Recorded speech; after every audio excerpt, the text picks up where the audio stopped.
What are things that you look for when some of the more traditional markers, such as revenue or growth, aren't necessarily there that makes you want to invest in particular founders?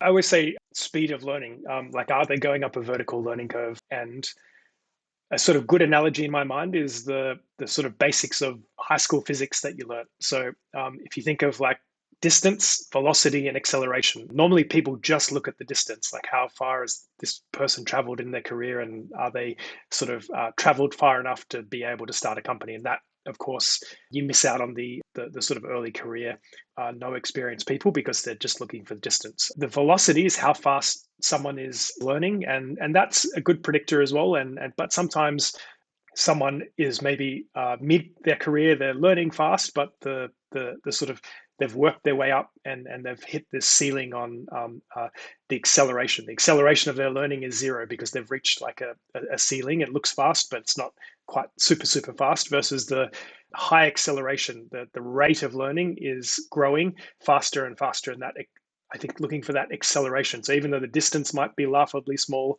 even though the velocity might be still low and awkward, you're kind of watching a kid fall over and graze his or her knees.